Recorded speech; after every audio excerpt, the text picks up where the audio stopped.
Good evening, everyone, and welcome back to Stanford Classroom. I'm very honored to be invited to share with you our newest research in this area and give you a taste of Silicon Valley these days, what kind of questions we are asking, what kind of phenomenon we are documenting right now. Specifically, it's going to be coming from a technology perspective, Zoom and robots, and how that introduces human evolution 2.0. So to start, of course, we know that our life nowadays is surrounded by technology, all kinds of technology. When you go to the retail space, we know we are using robots and machines to do inventory management. We also are using machines for checkout processes, even more seamless, friendly ones using actual robots in Asia when people check out and pay for their products. We have robots serving food in homeless camps. We have now robots educating our next generation of children, or actually doing lecture representing me in different classrooms around the world. We have robots and machines in hospitals helping patients during COVID. And last but not least, we have service robots, romantic partner robots, and we have sex robots. All kinds of products all around the world. It's being adopted, being used, and being tested everywhere. Because of COVID last year, the development of consumer-based robots has experienced a really rapid growth. So to give you some example, on the right side, we now can see doctors are using teleconferencing robots to diagnose patients with safe social distance or at the comfort of their home. We also can see the robots on the left. I'm gonna show you a quick clip of this robot in Singapore.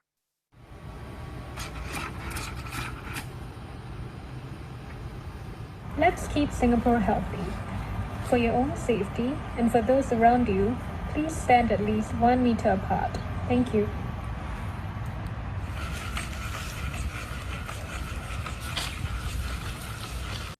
I have many colleagues in Singapore and they send me different videos. Basically, if you don't keep social distance, this robot is gonna follow you around in the park to remind you to keep social distance. So we're seeing more and more launch of these kind of technology in the consumer space, in this case, to help keep us safe and to improve our well-being. So the overall growth would look like this. In the past, we focused a lot on the integration of machines and robots in the industrial space, manufacturing. Then we focus on the military space, and of course we know there are a lot of advanced developments there. But these days, it's really about the commercial and consumer space. The projected growth is close to 15 billion by 2023. So that is really gonna be the future of robots and machines. So today, what I would like to discuss is how all this integration is impacting our lives, not just as leaders and consumers, but also as basically as leaders and consumers, and also as leaders of your company, thinking about how these technologies might shape your stakeholders. Specifically, I'm gonna talk about 3 types of relationships that can allow us to think about human-robot or human-machine integration. One line of work I'm gonna share with you is about how we may compare ourselves to robots and potentially how that affects our health choices. The second line of work is about how these days we're using service robots to help us in certain domains. For instance, in response to COVID, how does that affect our decision-making and potentially our prosociality? Last but not least, I guess we all experienced virtual teams over the past year. How does robot and machine mediated communication between humans actually evolve? Are we communicating differently because we are now communicating through Zoom and machines? We're gonna answer all those questions as we go on with the discussion today. I wanna remind you again that you're welcome to ask me questions anytime, just like in the traditional Stanford classroom. You can use your virtual hand raise and I'll see that you have a question. Also feel free to type in the chat box if you have any idea, reaction, or question. I'm happy to address them. So the first one I would like to talk about is how the fact that we are basically involved in the robot, we are surrounded by machines and robots, how does that compare how we benchmark ourselves? So to discuss that, I'm gonna show you a short clip of a relatively new product in Japan, how a smart home system is now looking like an actual human being in our lives. 朝ですよ。起きてください。ねえ、起きてってば。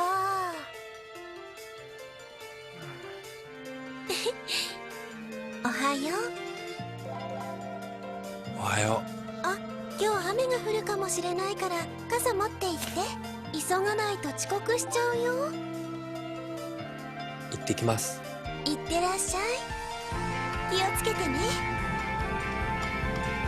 19ページ、商品のラインナップについての。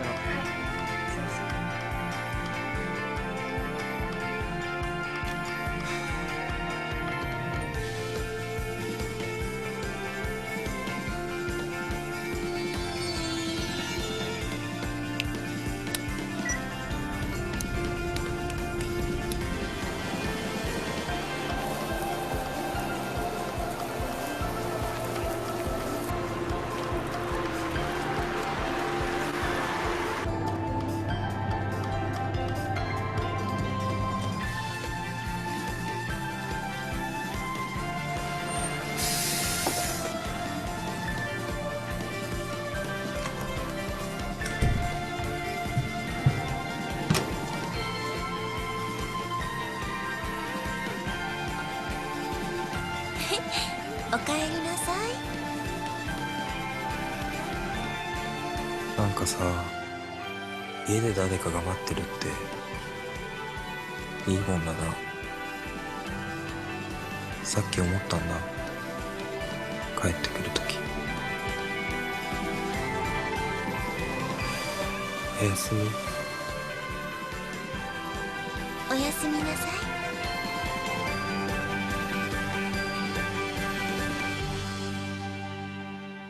So it is actually not a beta version of the product. The product is already fully developed. It's available in Japan. I actually purchased a few for my lab to test the product on consumer impact. So I'll have more results to report back to you maybe next year.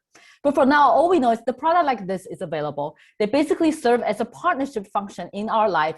You can live with a character. So we can imagine the social impact of products like this is huge. Basically, a lot of the female I know in my life are comparing ourselves to a product like this, thinking about how good of a partners we actually are to our husband's life, for instance, our partners. And so that invites the question of these days, when we think about machines that surround our lives, what we are doing is a lot of times we're comparing ourselves to them. This is actually not new. For instance, the National Geographic has a whole series that compare humans to machines. By comparing humans to machines, we can understand our body functions. These days, teleconferencing devices also connect human with machines. We are part human, part machines. In the commercial space, Kit Kat also invite us to compare ourselves to machines and to eat a chocolate bar if we want to feel more like human again. So these kind of a comparison already exists in traditional media. But with the development of new technology, it's going to become more prevalent. It's going to be everywhere, any moment of our lives. So to talk about how the social impact of products like this, I would like to first invite you to answer a poll question. So we're going to launch a poll question. You'll see that show up on your screen. Our first question today is simply ask you how much time you have been spending with machines right now on Zoom. How many hours have you spent on Zoom per day on average? And we're going to show the results with you so you get to see what other alumni were saying, how much time they have been spending on Zoom, on technology.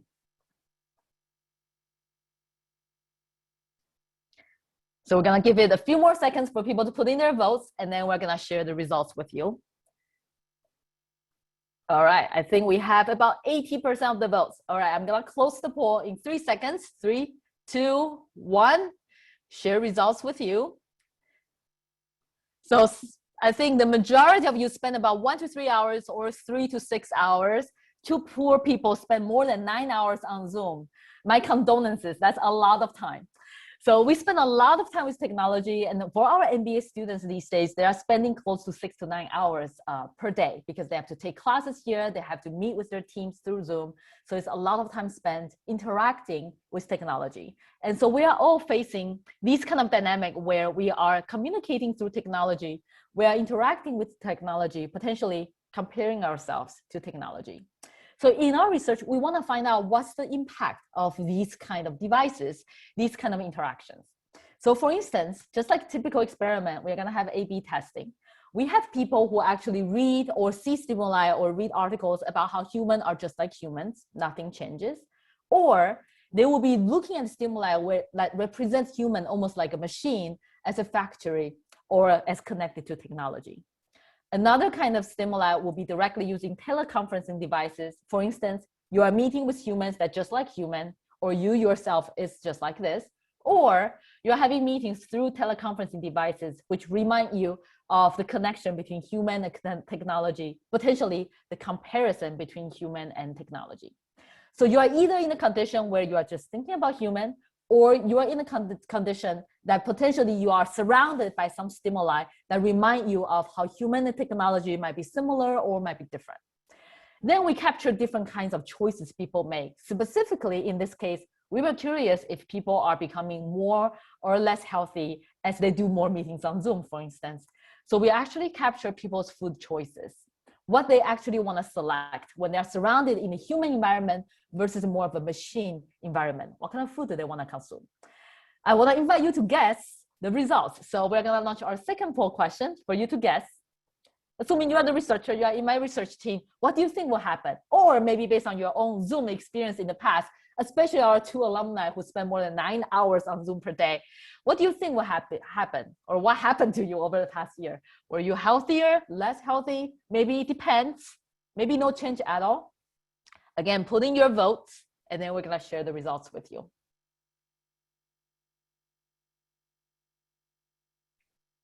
All right, we're going to close the poll. 3, 2, 1. Let's share the results. So most of you have the intuition that it probably makes us less healthy. And a lot of times people attribute it to the fact that we work out less, we're more stressed, and that's all true. But in addition, something else is actually working here if you find yourself being less healthy when you are doing a lot of technology-mediated communication or being surrounded by technology. I'm going to stop sharing the results and show you the results we got from our studies. What we found is actually, it depends, just like a lot of the behavioral studies. Depends on what kind of people you are. For instance, on the right-hand side, we found that for the people who tend to work out a lot, diet a lot, who have very high self-control, being connected to technology, comparing themselves to technology actually make them healthier. They are probably reminded of this rational standard they need to achieve, being maximizing, being optimal in their decision-making. They end up making healthier choices. But a lot of us will find ourselves on the left side.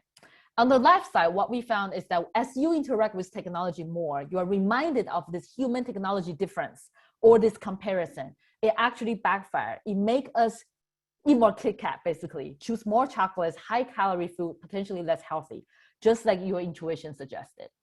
And what we found that this happened because a lot of times when we are compared to technology, when we interact with those products a lot, or like the product I showed you earlier in Japan, when I compared myself to a product like that, who is perfect all the time, never have any temper and being very thoughtful in their life, it backfired because I realized I can't be like that.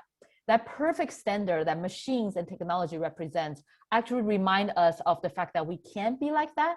And as a result, we go for even more human choices. We end up making even more human choices, in this case, potentially unhealthier options.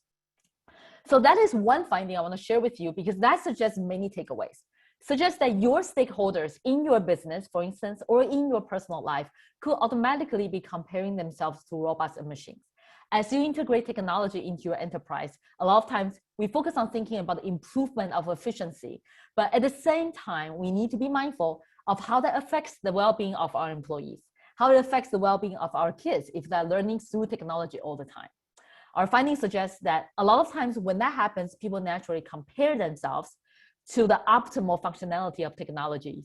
If that comparison prevails, we feel we can be just like machines, we'll probably make more rational choices. But if we don't feel that we can, and most of us don't feel we can, we actually end up making more irrational choices. That can have implications on health decisions, financial decisions, risk-seeking behavior. We are now testing fintech products and exploring how investing through these technology-mediated platforms can potentially lead to riskier investments. So that's one finding I want to share with you that suggests that as we compare ourselves to technology, there could be good effects, but potentially backfire effects we need to be aware of. The second line of work I want to talk about kind of represent another type of relationship we need to think about, which is the situations where we introduce robots or machines to serve certain functions, to serve humans, to help us. This is especially happens in the context of disaster response, such as during COVID or other kinds of disasters. So for instance, we know that since 9/11, the US government has been spending billions of dollars to develop disaster response robots and machines. They could be serving food in refugee camps. They could be dragging survivors out of an earthquake. More recently, the robots have been helping put up the fire at the Notre Dame in Paris. So the robots are being used everywhere for disaster response and for all kinds of situations that can keep us safe. And of course, especially during COVID. I want to show you a clip of where the technology has taken us and what those robots could potentially look like these days. Atlas is the latest in a line of advanced humanoid robots developed by Boston Dynamics. Atlas's control system coordinates motions of the arms, torso, and legs to achieve whole-body mobile manipulation, greatly expanding its reach and workspace. Atlas's ability to balance while performing tasks allows it to work in a large volume while occupying only a small footprint. Atlas weighs only 75 kilograms and can easily lift objects half its own weight. It can run smoothly and has awareness of objects in its path. Stereo vision, range sensing, and other sensors give Atlas the ability to manipulate objects in its environment and to travel on rough terrain. Not only can Atlas run, Boston Dynamics released a video of the robot doing parkour. Footage shows Atlas nimbly leaping over a log and skipping between platforms of different heights. As Atlas navigates the challenges of the obstacle course, a slow-motion sequence emphasizes the precision in its movements as it leaps between platforms, each one measuring about 16 inches high. Software and vision sensors control Atlas's navigation, according to the video description. Nevertheless, the robot's coordination seems remarkably human-like for a machine.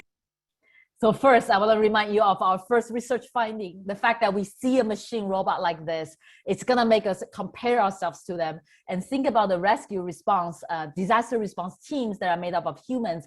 They're going to also compare themselves to robots. And again, it could have pretty much a negative effect on their perception of their own ability.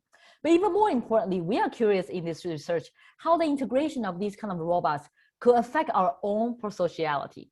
So we're going to launch our third poll question to invite you to guess again, what will happen when we have disaster response robots like this? What will happen to our society? Does that potentially make our society more prosocial or less prosocial?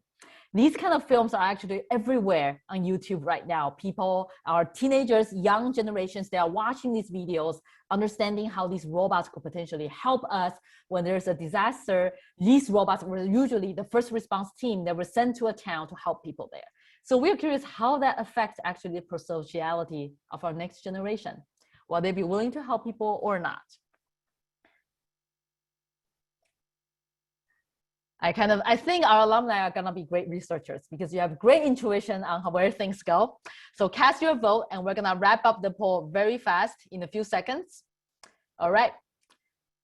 3, 2, 1. Let me show you the results. So most of you think that it might make us less prosocial. Basically, we have the robots to help us, maybe a substitute for our effort, or sometimes more, sometimes less prosocial. Maybe it depends, since we just talked about a situation where it depends earlier. So let me stop sharing and show you what we actually did in our studies. So in order to explore the effect of these kind of prosocial robots and how that affect our own prosociality as humans, we ran different kinds of news stories. Atlas is the latest. Basically, we have news stories that talk about COVID. We have news stories that talk about fire. We have news stories that talk about earthquake in this case. So the participants will actually watch the news. That's either print news or a video. After they watch the news, they will read about the fact that it's either a human team that got sent into the town to help with the to help save people's lives, or it's a robot team. And of course, we test all kinds of robots. There are robots that look more like humans. There are robots that kind of look like little carts here. We test all kinds of robots if you're in a robot condition. As you intuitively kind of guessed, what we found is that when you read about the news about humans helping humans, people tend to feel more inspired. We know that when we see other people, when we see human helping human, we feel like we should help other people too. So they are more inspired to help, compared to if they just watch the same news, we're only changing what we feature, and we feature robots actually going to town to help. People feel less inspired. This actually has real consequences, because at the same time at GSB, we were running a donation drive to help children, local children, get supplies and clothes they need for their education to go to school.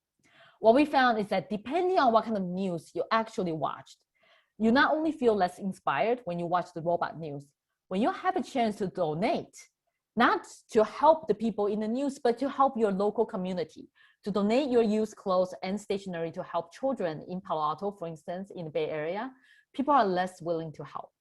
So by watching the news about robots, we are all in awe, and it's very interesting, and we like to share those kind of YouTube videos.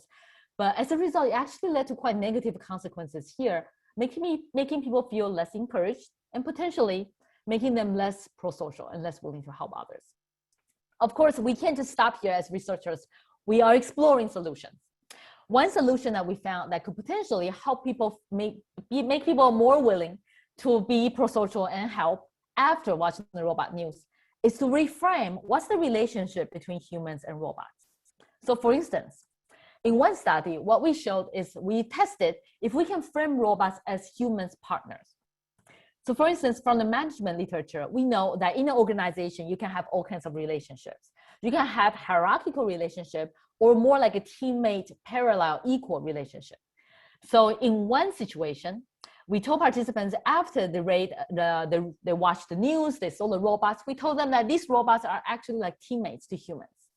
They have equal relationship with humans on the teams, and basically they can jointly determine goals together, and they can go and rescue people or help together. So that's one condition. We also can frame this relationship in the COVID context, talking about how robots are cleaning the hospital with human cleaning crew, and they can have this teammate relationship as well. In the other condition, we kind of talk about robot in a more traditional way. They are subordinate to humans and they're being controlled by humans. So you can think about it as a organizational behavior literature would say it's a hierarchical relationship. So robots are subordinates. They are working for human, under human supervision. And we talk about how this hierarchical relationship will continue. In the COVID case, we'll talk about how cleaning robots are controlled by a human cleaning crew. Basically, human cleaning crew can basically program how long these robots work, can decide which room the robots go to, etc. And this has direct implication to kind of how you think about the robots or machines in your organization. When you introduce an AI-based solution, you can always think about those AI-based solutions as being the partner of your current employees. So they are working side by side together to come up with solutions, or potentially they are governed, supervised by human employees, and they're just simply being used by them. So these kind of two types of relationship actually manifest in many dimensions of our work and life. So what happens here? What we found is that as we frame robots as humans partners, we saw an interesting boost on positive emotions.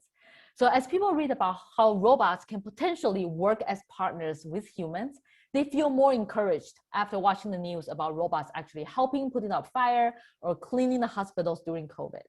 And that actually is important. As they feel more encouraged by those robots, they also end up donating more themselves. Or in other cases, we found that our students end up volunteering more after they watch a news that features robots, as long as the robots are working like a teammate to humans and not like a subordinate.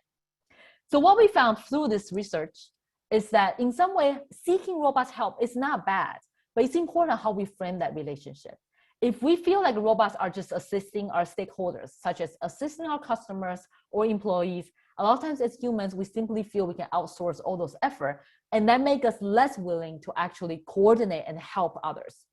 But if we think about how humans are actually working with robots as a team, not as a hierarchical relationship, that actually helps people feel more inspired and encouraged with those robot helpers and could potentially be more pro-social themselves. And that could have implications not just for customers, but employees and at the governmental level as we think about increasing the prosociality of our society. So far I talked about two types of relationships. Either we are seeking robots to help us, or thinking about how humans naturally compare ourselves to robots. I want to first, before I talk about the third type of relationship, I want to invite you to share in the chat box your reaction so far. If you have any questions or any kind of implication you realize that might be relevant for your business. Maybe you found yourself comparing yourself to robots or machines, or you found your managers doing that. Or maybe you realize as you integrate AI-based solutions to your enterprise, somehow your employees' work ethics change. Please share that in the chat box with us, or use your virtual hand raise so we can share your findings or your insights with the rest of the class here today. So you can type in the chat box or use the virtual hand raise. If any of these results resonate with you, something interesting that make you think about how the technology has impacted your personal life or your enterprise. So I saw Ruth from the class 90s shared that someone who we hired thought I was a bot instead of a real person responding to their emails. That's actually a very common misunderstanding these days. Even during the interview process, some people suggested that they suspect that the interviewers are actually using AI-based interview machines to interview them, and that can lead to very different responses. I think you have classmates who are here with you today. And Jen, thank you very much for sharing with Jen and Eric. Thank you very much for sharing with us. We did find ourselves comparing myself to robots, thinking about running, skipping, and they are definitely way more agile. And as we talk about, this is a very natural reaction that we all have. And it's important to be mindful of those comparisons as we incorporate more and more robots and machines into our lives or into our employees' life. A lot of times as leaders, we simply think about effectiveness, but we thought we need to also think about how that may be affecting employees' well-being when they compare themselves to robots. Does that make them want to work harder or less hard? Stefan shared about a cultural difference across the globe, how people may react to robots. Definitely. There's actually very interesting findings about Asian cultures, for instance, in Japan. The research is from Columbia University, one of my good friends there. He found that in Asia, because of a lot of the local religions believe in spirits in every being. So for instance, the earth, the stone, all of them can have a mind of itself, it can have spirits. And as a result of that, they tend to be more likely to believe that machines and robots can have their own will, their own mind as well. And that leads to a lot of interesting implications. For instance, when we think about the human robot team, how believable is that kind of framing? It seems that it would be more believable in Asian societies, at least right now, than Western societies. Also, because we believe that robots can have their own mind, or more likely to have their own mind, make up their own decisions, we also tend to give robots more agency. So when company announce, for instance, they have different pricing strategies based on some AI technology analysis, some customers may act against it because they don't want machines to be making a decision for them. But for people who tend to be more likely to believe that machines can have agency, can have their own mind, they will actually respond to that as if it's a human manager making those decisions. So definitely how we perceive robots and machines could differ across culture, and that could have very important implications on how your employees feel about those integration and how your customers actually feel about those interactions. There's also a comment on wondering why the inspiration levels differ due to differences in relationships. Definitely, I didn't dive too deep into that psychology, but you are definitely trained by GSP. You care about the mechanism. So let me explain that more. What we found why the teammate relationship was helpful is because usually when we are inspired by a good behavior, we are inspired by the good behavior because there's intent behind that good behavior. The person is pro-social because they mean well, they really want to help. If we are forced to help, there's really nothing inspiring about that. So when we don't think robots has their own mind, we don't believe they make decisions, they have agency, then the fact that they're helping is not really inspiring because they are not there because they want to. But when we frame robots as a teammate with humans, what we are basically doing is we are kind of increasing the perceived mind in robots. People are believing that robots actually has agency. They do some kind of a computation, and that's why they are there to help.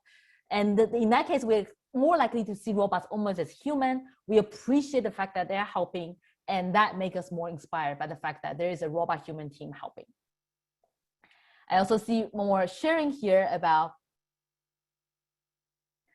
how about seeing robots as advertisers taking away jobs that give person value? Definitely, that's substitution.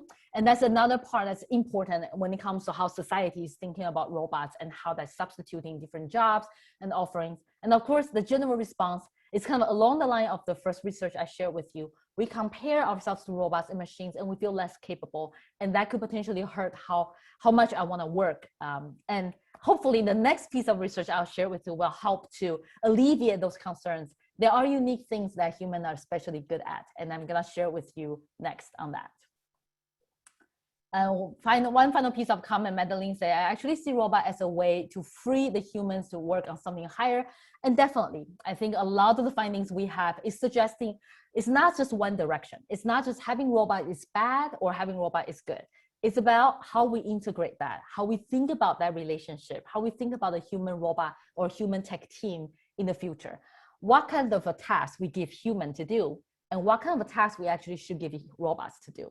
And that's definitely the third line of research I want to share with you today. When we think about our workspace in the future, it's not just one line of relationship. It's not just me comparing myself to robots or the other way around, robots substituting us.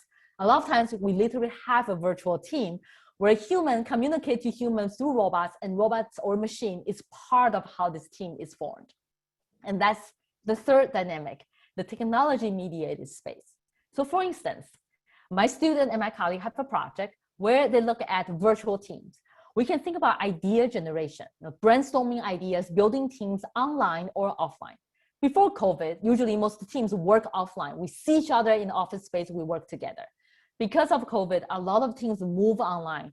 They are still have serving the team function, discussing ideas, but they are doing this through technology, for instance, Zoom, or through other technology-assisted help, where the technology may be able to select ideas for them, contribute to the discussion and dialogue. So it's really a technology-mediated environment.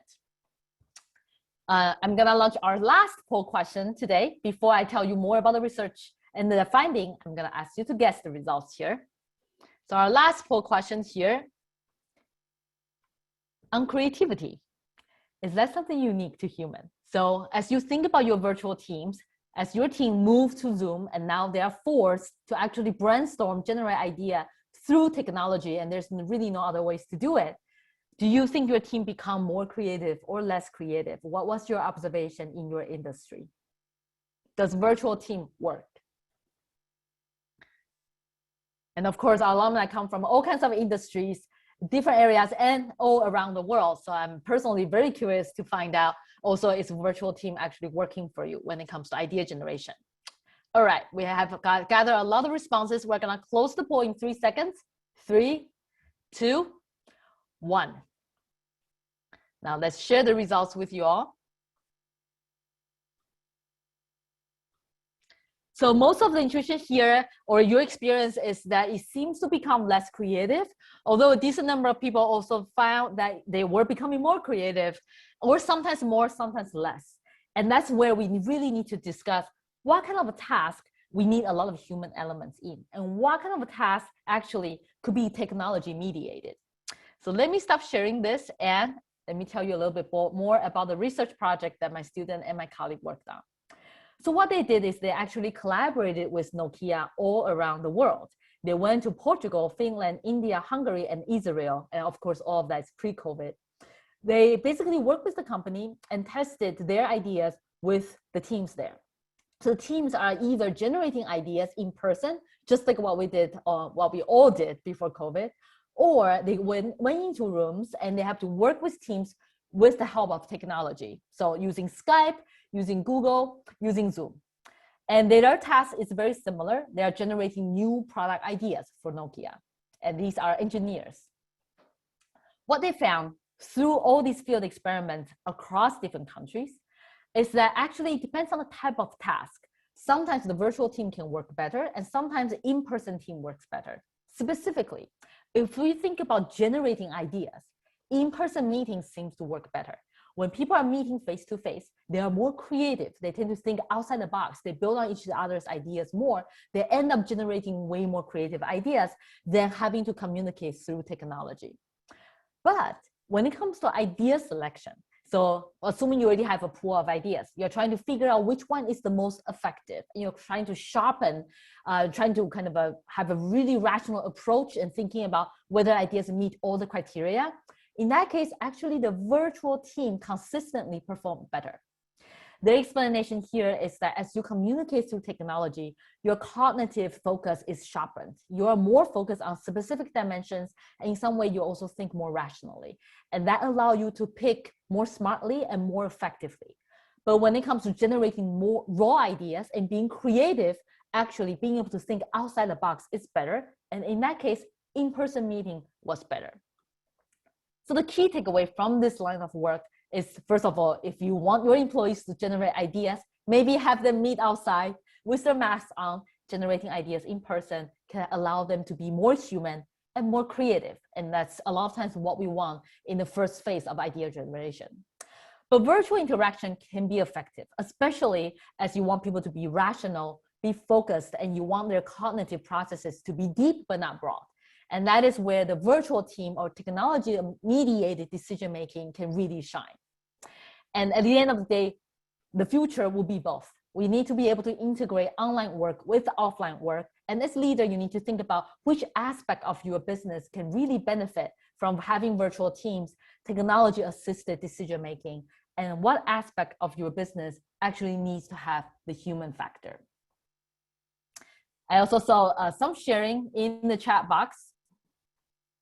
So for instance, Raul shared that tech-mediated environment like Zoom cut out access to several senses, unconsciously make you rely on, so for instance, neural neurons, definitely.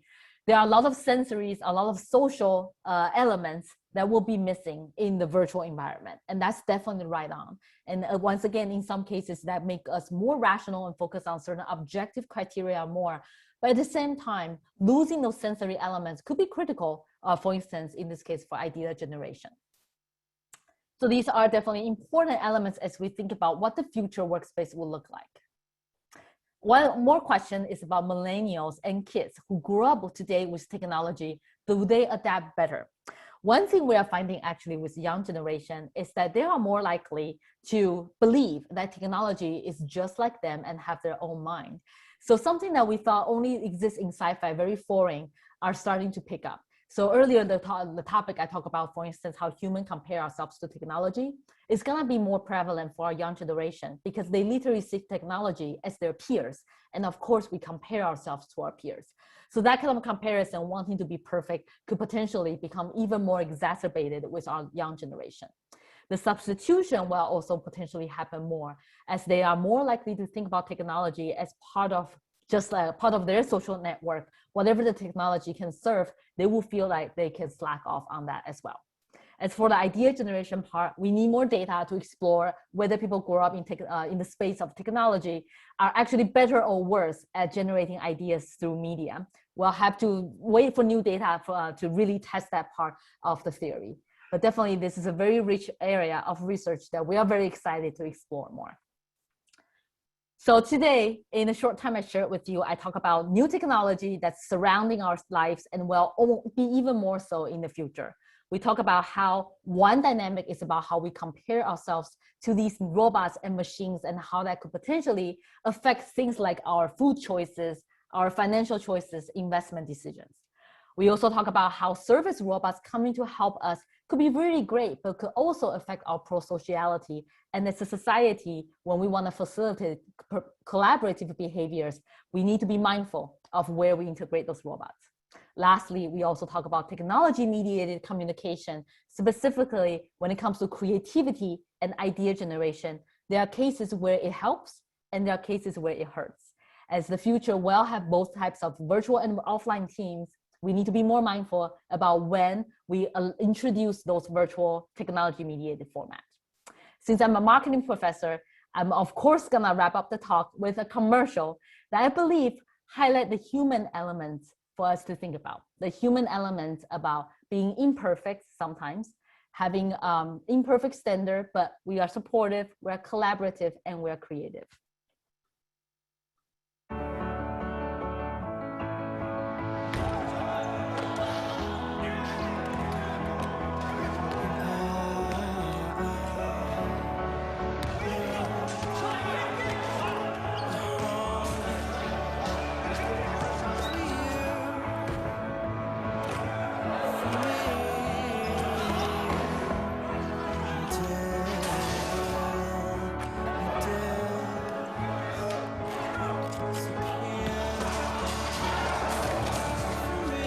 Dedication. Loyalty. Getting better at this, yeah. Next week, buddy. Friendship.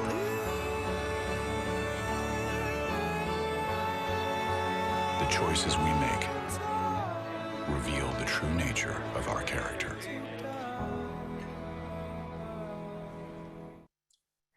So I hope this commercial remind all of us what humanity is all about. A lot of times, humanity is actually about imperfection. It is about creative solution, and it is about the support and love and loyalty we give each other. At GSV, of course, we want to be at the top of the development of technology. We are surrounded by great ideas and new technology every day. We're testing new beta products, and we're very proud of that. But at the same time, we are also very proud of being the pioneer that continue to bring the human elements into these advancements and the technology. I hope you enjoy the sharing today, and I hope that you bring the human element into your enterprise as well, and continue to be that anchor, that leader that we hope you are. Thank you very much.